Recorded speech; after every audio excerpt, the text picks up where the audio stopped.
வணக்கம். நான் உங்கள் அம்மா வீட்டு சமையல் மீனாட்சி. இப்போ பாருங்கள், நமக்கு முக்கியமாக வந்து இந்த நம்ம அடுப்பு மேடையில் யூஸ் பண்ணுற கைப்பிடி துணி வந்து எப்பவுமே பிசு தன்மையோடவே இருக்கும். என்னதான் துவைச்சாலும் சில துணியெல்லாம் நல்லா இருக்காது. அடுத்து மேட் வந்து ரொம்ப அழுக்காயிடும், ரொம்ப பழசாயிடுச்சு அப்படின்னா அதை எப்படி துவைக்கிறது அப்படின்னு தான் இன்றைக்கி இந்த வீடியோவில் உங்களுக்கு செஞ்சு காட்ட போகிறேன். வாங்க எப்படி செய்யறதுன்னு பார்க்கலாம். பாருங்கள், இப்போ அதுக்கு தேவையான பொருள் பார்த்திங்கன்னா வாஷிங் சோடா. இது வந்து டிபார்ட்மெண்ட் ஸ்டோர்லலாம் நிறையவே கிடைக்குது. நீங்கள் ஜன்னல் வீடியோவில் கேட்டிருந்தீங்க வாஷிங் சோடா எங்கே கிடைக்கும் அப்படின்னு சொல்லிட்டு. பெரிய பெரிய டிபார்ட்மெண்ட் ஸ்டோரில் கூட கிடைக்குது. 100 கிராம் வந்து 10 ரூபாய், 8 ரூபாய், 12 ரூபாய் இந்த வித்தியாசத்தில் உங்களுக்கு கிடைக்கும். இப்போ 100 கிராம் வாஷிங் சோடாவை நான் வந்து இதில் போட்டுடுறேன். அடுத்து பார்த்திங்கன்னா ஒரே ஒரு ஸ்பூன் சர்ப்பு போட்டுக்கிறேன். இது வந்து வெந்நீர் கொஞ்சம் நல்லா சூடாகவே இருக்கணும். அந்த வெந்நீரை வந்து இதில் ஊற்றிடுங்க. இந்த துணி எல்லாமே நான் கொஞ்சம் தண்ணியில் நனைச்சி வச்சுருக்கேன். இது எல்லாத்தையும் நம்ம இதில் போட்டு ஊற வச்சிடலாம். உங்களுக்கு கை பொறுக்கிற அளவுக்கு தண்ணி வந்து சூடு பண்ணிக்கங்க.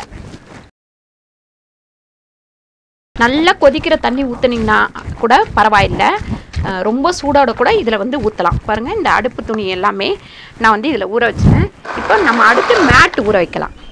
நான் துவைக்கிறதுக்கு முன்னாடி சும்மா ஒரு அலசிட்டு அதுக்கப்புறம் ஊற வச்சோம் அப்படின்னா இன்னும் கொஞ்சம் அழுக்கு வந்து க்ளீனாக ஆகிடும். அதனால் நான் தண்ணியில் சும்மா அலசி வச்சுருக்கேன். பாருங்கள், இதுலேயும் வந்து ஒரு 100 கிராம் அளவுக்கு வாஷிங் சோடா போடுறேன். மேட்டுக்கு ஒரு 2 ஸ்பூன் அளவு சர்ப்பு போடுறேன். பாருங்கள், இந்த மேட்டுக்கு மட்டும் கம்ஃபர்டர் கொஞ்சம் ஒரு அரை மூடி அளவு இதில் ஊற்றிக்கலாம்.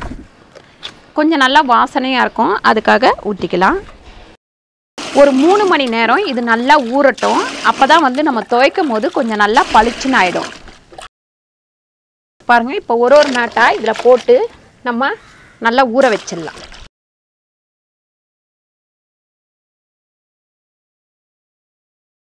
இன்னும் கொஞ்சம் நல்லா முழுகிற அளவுக்கு இந்த வெந்நீர் வந்து இதில் ஊற்றிடலாம்.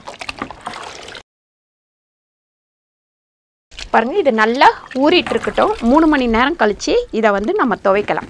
2லேருந்து ஒரு 3 மணி நேரத்துக்கு மேலே நான் இதை ஊற வச்சுட்டேன். இப்போ இது எவ்வளோ அழுக்கு வந்திருக்குன்னு பாருங்கள். இப்போ நம்ம ஒன்றா எடுத்து கொஞ்சம் சோப்பு போட்டுக்கலாம். பாருங்கள், இப்படி கசக்குனாலே உங்களுக்கு வந்து நல்லா அழுக்கு போயிடும். இன்னும் கொஞ்சம் நல்லா நீங்கள் ப்ரெஷ் போட்டு தேய்ச்சிங்க அப்படின்னா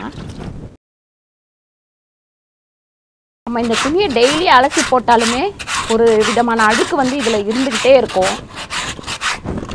அது வந்து நம்ம இந்த மாதிரி துவைச்சா சூப்பராக நம்மளுக்கு வந்து பிடிக்கும் போது கூட அந்த பிசுப்பெல்லாம் இல்லாமல் கொஞ்சம் கைக்கு வந்து நல்லாயிருக்கும். இப்படி கொஞ்சம் கொஞ்சமாக தண்ணி ஊற்றி இப்படி கசக்குனிங்கன்னா இதுலேயே வந்து உங்களுக்கு ஓரளவுக்கு அழுக்கு போயிடும்.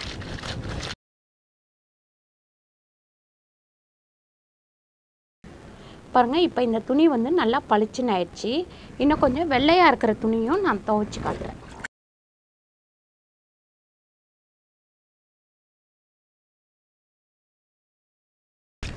இப்படி கசக்கி துவைக்கும் போது நம்ம துணியில் உள்ள அழுக்கு ஃபுல்லாக நல்லா சூப்பராக போயிடும்.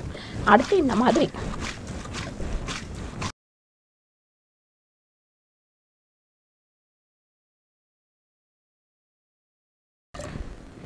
பாருங்கள், இந்த துணியும் எவ்வளோ பளிச்சுன்னு ஆயிடுச்சுன்னு பாருங்கள். இப்போ பாருங்கள், இதே மாதிரி இந்த அடுப்பு துணி எல்லாத்தையும் நம்ம வந்து துவைச்சி எடுத்துக்கலாம். இப்போ இதை வந்து துவைச்சாச்சு.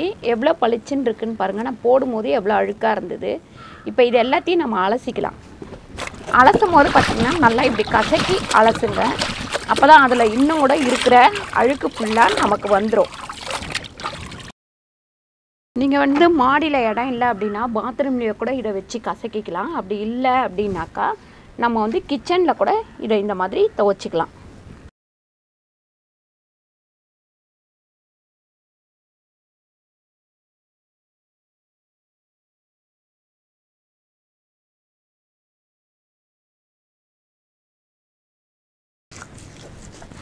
எங்கள் வீட்டில் வந்து ஒரு நாள் விட்டு ஒரு நாளே மேட்டு மாற்றுற மாதிரி இருக்கும். ஏன்னு கேட்டிங்கன்னா நாங்கள் வந்து டாக் வச்சுருக்கோம். அதனால் அதுவே ரொம்ப அசிங்கம் பண்ணிடும்.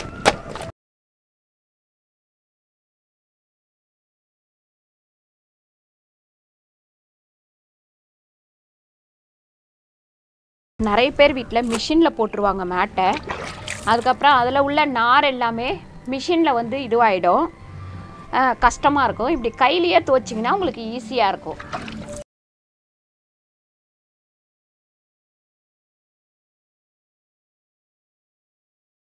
பாருங்கள், இப்போ சூப்பராக துவைச்சி அலசியாச்சு, காய வச்சிடலாம்.